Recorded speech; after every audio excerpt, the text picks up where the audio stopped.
Hello and welcome to this week's episode of the Tiff and Tony Show. Hello, Tony. It's good to see you this morning. How are you? I am wonderful. Thank you for asking. How are you? I am good. I am enjoying the beautiful, partly cloudy day with a nice fresh air outside today. I am so jealous that you are outside with trees behind you, and yes, what a stunning background you have. Thank you. It feels lovely. Yes, I'm still in my home office working from the front of my house.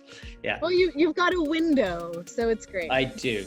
It's nice to see the sun shining out there at least. We had talked before about metacognition, thinking about our thinking. Today, I know that we are going to jump into understanding a process of filling the gap. Do you want to catch us up on what you think about all that?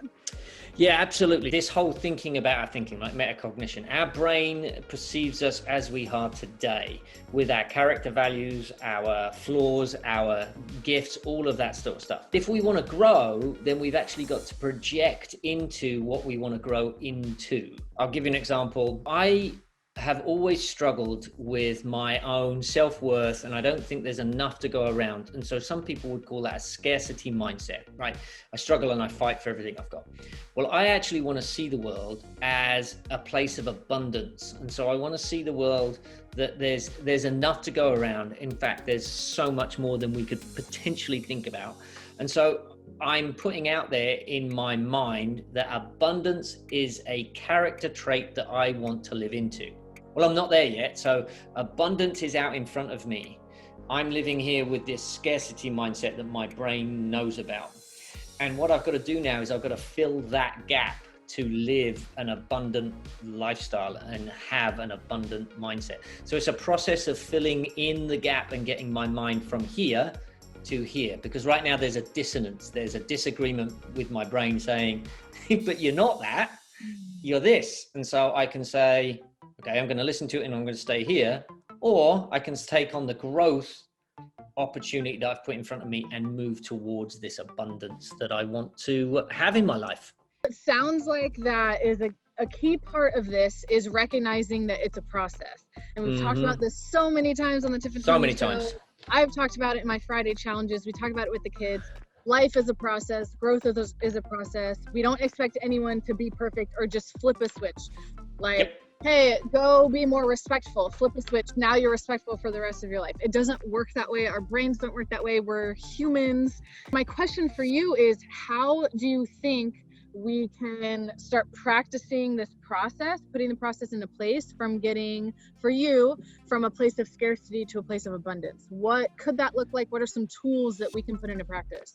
There's a couple of things, and we've kind of talked about this before in past episodes, is what we say to ourselves matters. What I've got to be saying to myself on a regular basis is this idea of abundance. And so I actually have this positive phrase that I repeat to myself often as I can throughout the day, that I grow in abundance, love, and success, right? That's one of the things I say to myself often through the day. And when I do, I take a deep breath in, I kind of picture it, I see it, a lot of kind of visualization. The journals that we've talked about so often, I journal about it all of the time and remind myself that we live in an abundant world, even though that's countercultural in many ways. Creating a different conversation in my mind, putting it on paper, and then with the conversations that I have with people and talking to people, I just make sure that I am aware of you and your gifts and your talents. And I'm like, wow, that is so amazing that you can do that. See how abundant we are. I look at your background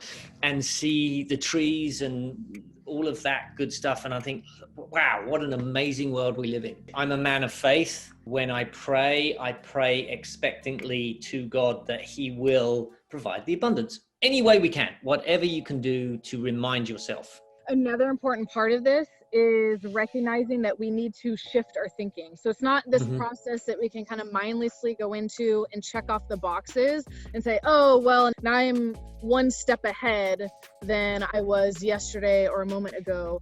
It's being intentional, like we talked about last week, having a mindset of wanting to grow and wanting to take that next step, because we have these motivations to get us to the other side, to get us across the gap. And yes. I think shifting our mindset from, oh, I can't do this, it's too hard, or there's 12 steps in front of me, being able to kind of shorten that up and be in the present and say, okay, well, all I have to do is a half step or this one step. I don't need to cross the entire gap by tomorrow. We've talked about tiny habits before. That's another part of that. How can I remind myself after I make a cup of tea in the morning? I will remind myself that I live in an abundant world. Whatever it is, the little steps that we can take along the way. And what you're trying to do, you're actually deliberately trying to create some argument in the brain that says, yeah, but I'm this. And the argument goes, yeah, but I want to be this. And if we can create that, then your brain will automatically either say, no, I'm not going to do it, I'm going to stay here. But if you have little steps along the way, you can say, no, I do want to make this journey and I want to go here because it's going to be fun, exciting, and this is the end result. And then the other thing that I do, which is another critical part of this, and it kind of comes to the tiny habits side of things, is when I actually do remind myself about an abundant world, or I do journal, after I do something, I will check something off, because that little checking something off gives me a flash of dopamine, and I will say, yeah, I want to do that again. Or I'll celebrate in some way and say something like, yes, victory, because again, it releases the dopamine in my mind that then goes, oh, I want to do that again.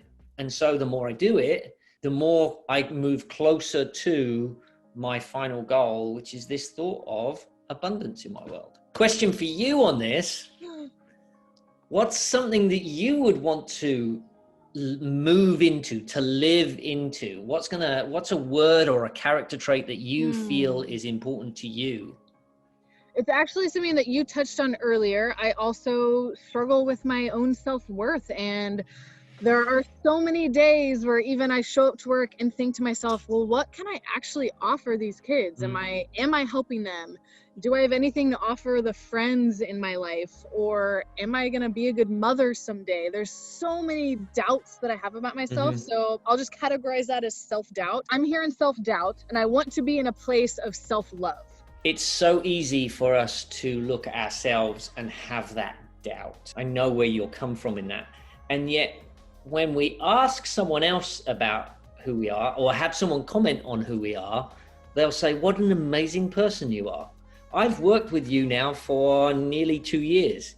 You're hardworking, you're dedicated, you're passionate, you're a brilliant, brilliant person in front of kids. You run great programs. You're fantastic in front of a camera. And yet these are things that your brain refuses to accept and see. And that conversation we have about all the bad things we do, it's such a hard thing to fight. That's a great challenge. I love the fact that you've pulled in on that, and that's something to work towards. I love it. What is our challenge for our viewers today? Yes, what is our challenge?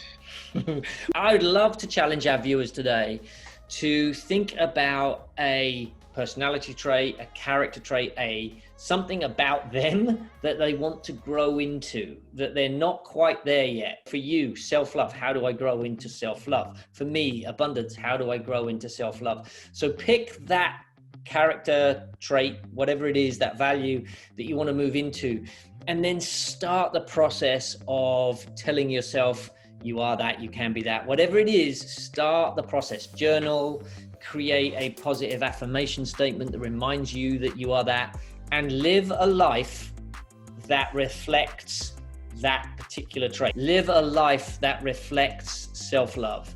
And for me, it's living a life that reflects abundance. I want to remind all of you that we don't expect this to happen overnight. The whole point of this conversation is recognizing that it's a process, and sometimes it can take longer than we want to or think it's going to take. I want to encourage you that even on days where you are feeling discouraged or feel like you're never going to reach your goal, to remind yourself that you matter, that your goals matter, and that you can do it. Even if we have goals and aspirations that are kind of these personal things, that doesn't mean that other people can't support you in the process. So don't be afraid to reach out for help. And we are here to help you. You can email us, tiffandtony@thepuregame.org. We'd love to hear from you. We'd love to answer any questions, and we'd love to help you along the way. With that, we are going to part ways. Thank you very much. Cheers. Bye.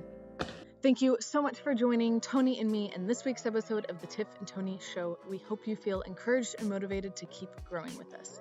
If you like what we do here at Pure Game, one of the best ways you can support us is by liking and sharing this video with your friends on social media. You can also subscribe to our YouTube channel using the button directly below this video on YouTube, and you can donate at our website, www.thepuregame.org. And with that, we'll see you right back here in 2 weeks.